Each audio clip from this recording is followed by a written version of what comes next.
அரசியல் தடம் நேயர் அனைவருக்கும் வணக்கம். நான் உங்கள் முரளி. கரூர் பாஜக மகளிரணி கூட்டம் நடைபெற்றது. அந்த கூட்டத்தில் பார்த்தீங்கன்னா தொடர்ச்சியா பெண்களுக்கு இந்த 5 ஆண்டு காலமா திமுக அரசால் செய்யப்படும் அநீதிகள், அதே பெண்களுக்கு எதிராக நடக்கக்கூடிய குற்றச்சாட்டுகளை மக்களிடம் கொண்டு போய் சேர்க்கும் விதமாக பாஜக தரப்பில் ஒரு கூட்டம் நடைபெற்றது. இந்த கூட்டத்தில் அதிகமான பெண்கள் தான் கலந்துக்கிட்டாங்க. ஏன்னா மகளிரணி கூட்டம்னாவே தெரியும், அங்கே பெண்கள் தான் அதிக முக்கியத்துவம் கொடுக்கப்படுவாங்க. அந்த கூட்டத்திற்கு மாவட்ட தலைவர் செந்தில்நாதன் அவர்கள் தலைமை தாங்கினார். அந்த கூட்டத்தில் ஆரம்பத்தில் எல்லா பேரும் பேசி முடித்து செந்தில்நாதன் தன் பேச்சை ஆரம்பிக்க போது மைக்கை கண்டோன்னே வடிவேலு என்ன பேசணும் என்ன சொல்லவும் தெரியும் உழவும் தெரியுமா, அந்த உலகில் ஆரம்பித்து விட்டு பல பேச ஆரம்பிச்சு நல்லா பேசிட்டு இருந்தது. மோடி அவர்கள் இந்தியாவுக்கு கிடைத்த மிகப்பெரிய வரப்பிரசாதம் அப்படின்னு கட்சியில் உள்ள அனைத்து தலைவர்களை பற்றி புகழ்ந்துட்டு நல்லாத்தையும் போய்க்கின்ற ஸ்பீடாக ஒரு நார்மலாக போயிங்க. திடீர்னு யூட்டன் அடிச்சு காங்கிரஸ் பக்கம் போனார். அதுலேயும் பார்த்தீங்கன்னா ஜோதிமணி எம்பி அவர்களை குறித்து மிக தரைக்குறைவான வார்த்தைகளும், அது அவ்வளோ பெண்கள் அவ்வளோ கூட்டமான இருக்கக்கூடிய ஓப்பன் மைக்கில் மேடையில் போட்டு பேசக்கூடிய விஷயத்தில் அவங்கள ராகுல் காந்தியோட ஸ்டெப்னி அப்படின்ற அந்த வார்த்தை மிகப்பெரிய அந்த வார்த்தையை சொல்லக்கூட நமக்கு வாய் கூசுது. அதை தொடர்ந்து இன்னும் 2-3 வார்த்தைகளை சொன்னார். அந்த வீடியோலாம் நீங்கள் சமூக வலைதளங்களில் பார்த்துருப்பீங்க. அந்த வார்த்தையை சொல்லக்கூட நமக்கு ரொம்ப அசிங்கமாக இருக்குது. என்ன காரணம், நம்மளும் பெண்களை சார்ந்து வாழ்கிறோம், நம்ம குடும்பத்தில் பெண்கள் இருக்காங்க, சமுதாயத்தில் பெண்கள் மதிக்கப்பட வேண்டிய இடத்துல இருக்காங்க. அந்த வார்த்தையை நான் சொல்லக்கூடாது, அது மிக தவிர்க்க வேண்டிய வார்த்தை என்பால அந்த வார்த்தை நான் சொல்லலை. நீங்கள் அந்த வீடியோ வேணும்னா ஜோதிமணி அவங்களே டேக் பண்ணியிருப்பாங்க எக்ஸ்ட்ரலத்தில், நீங்கள் அதை பார்க்கலாம். அதை பார்த்து இன்னைக்கு பெரிய அளவில் வைரல் ஆகி போயிடுது. ஏன்னா அந்த கரூர் நடந்த பாஜக பொதுக்கூட்டம் எதுக்கு போட்டாங்கன்னா மகளிர் அணி சார்பாக இந்த திமுக அரசில் தொடர்ச்சியாக பெண்கள் என்னென்ன வகையில் பாதிக்கப்படுறாங்க, எவ்வளோ இன்னல்களுக்கு ஆளாக்கப்படுகிறார்கள், இந்த திமுக அரசினால பெண்களுக்கு எவ்வளோ பாதிப்பாச்சு, இதெல்லாம் மக்கள்கிட்ட போய் நம்ம கொண்டு போய் சேர்த்து மக்களுக்கு நல்ல விழிப்புணர்வு கொண்டு சேர்க்கணும்னு இந்த பொதுக்கூட்டம் போட்டோமோ அது இன்னைக்கு அப்படியே தலையிலக்கா மாதிரி பெண்கள் மேலே ரொம்ப வன்மத்தை கக்கக்கூடிய வகையில் ரொம்ப காது கொடுத்து கேட்க முடியாது, வாயால் சொல்ல முடியாது, அவ்வளோ ஒரு அசிங்கமான வார்த்தை இன்னைக்கு பெரிய பரவலாக இன்னைக்கு கரூர் மக்கள் மத்தியில் பெரிய அச்சத்தை ஏற்படுத்தி உள்ளது.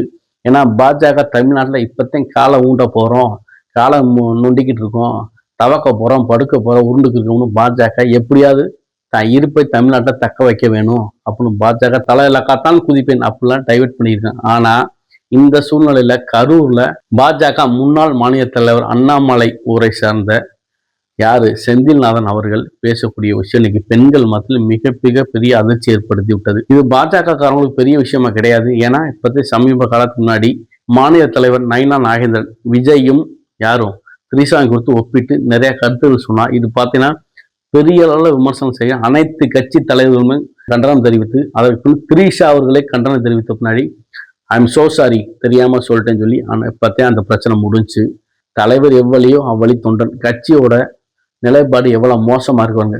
பாஜகன்ற கட்சி பெண்களுக்கு ஆதரவான கட்சியா, பெண்களை எதிர்க்கக்கூடிய கட்சியா? ஏன்னா யாரோ ஒரு ஆள் செய்யக்கூடிய தப்பு பார்த்தீங்கன்னா கண்டிப்பா அவங்க தனிநபர் கருத்து சொல்லலாம். மாநில தலைவர் செய்து ஒரு 10 நாள் கூட அந்த பிரச்சனை ஓயலை. அதுங்கூலியும் மாவட்டத்தில் கரூர் மாவட்டத்தில் செந்தில்நாதன் அவர்கள் பெண்களுக்கு எதிராக அவ்வளோ கருத்து சொல்றாரு. அது ஒரு எம்பி, அந்த மாவட்டத்தோட முக்கியமான பிரதிநிதி, அவங்கள கூப்பிட்டு அவங்கள தவறாக சித்தரித்து பேசக்கூடிய சூழல் மிக அசிங்கமான செயல். ஆனால் இதில் என்ன ஒரு அசிங்கமான விஷயம்னா, இதுவரை அவர் மேலே கட்சி சார்பாக எந்த ஒரு நடவடிக்கை எடுக்கலை, பெரிய அளவுக்கு எடுத்த மாதிரி சொல்லலை. ஏன்னா அவர் எல்லா மேலிடத்தோட செல்ல பிள்ளையாக இருப்பார் போலுக்கு. அதனால் அவர் மேலே எந்த நடவடிக்கை எடுக்க பாஜக மேலிடம் ரொம்ப தயங்குது.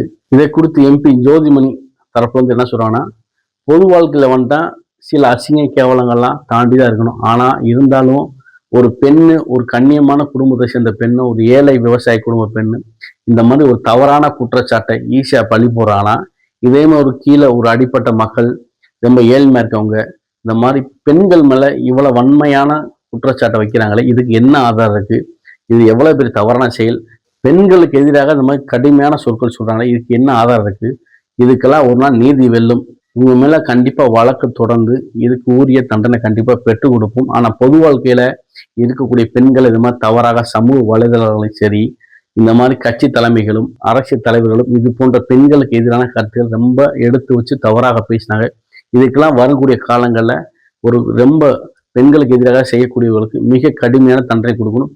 இதெல்லாம் பார்த்தீங்கன்னா வரக்கூடிய சட்டமன்ற தேர்தலில் பாஜகவுக்கு வலுத்த அடி விழுகும். மதவாதத்தை தமிழ்நாட்டில் ஊண்டி நம்ம ஆட்சியை பிடிக்கலாம்னு நினைச்சாங்க. இன்னைக்கு அதுக்கு எதிராக இன்னைக்கு பெண்களுக்கு எதிராக பேசி தன்னை முன்னிறுத்தி கொள்வதற்காக பல பெண்களை தவறாக பேசக்கூடிய இன்னைக்கு பாஜக முன்னிறுத்தி செயல்பட ஆரம்பிச்சிருச்சு. நைனா நாகேந்திரன், கரூர்ல இப்ப செந்தில்நாதன் இது போல் நிறைய தொடர்ச்சியா பண்றாங்கன்னு காங்கிரஸ் வட்டாரங்கள் தொடர்ச்சியா பேசப்படுகிறது. சமூக ஆர்வலர் சில பேரிடம் கரூர் சார்ந்த சில மக்களிடம் போய் கேட்கும்போது இது பத்தி நீங்க என்ன சொல்றீங்கன்னா, இல்லைங்க இது உண்மையிலே கொள்கை ரீதியா திமுக, பாஜக, காங்கிரஸ் அனைத்து கட்சிகளும் கொள்கை ரீதியா சண்டை போடலாம், மக்கள் சார்ந்த விஷயங்கள் சண்டை போடலாம். ஆனா தனிநபர் விமர்சனம் என்பது மிக மிக தவறான விஷயம். அதுவும் அவங்களோட மக்கள் பிரதிநிதி, அவங்கள இந்த மாதிரி ஒரு அசிங்கமா ஒரு மற்ற ஆண்களோட தவறாக ஒரு பதவிக்காக இப்படி பேசுவது மிக மிக தவறான விஷயம். சமூக ஆர்வலரிடம் கேட்கும்போது இவங்க பேசின கண்டிப்பா பாஜக தரப்புல தப்புங்க. ஏன்னா இப்பதான் கட்சியோட தலைமை நைனா நாகேந்திரன் பேசி பெரிய அளவு பிரச்சனை, இப்பதான் இந்த பிரச்சனை கொஞ்சம் அமைதியாச்சு. அது முடியும் கூட இப்ப கரூர்ல இந்த பிரச்சனை.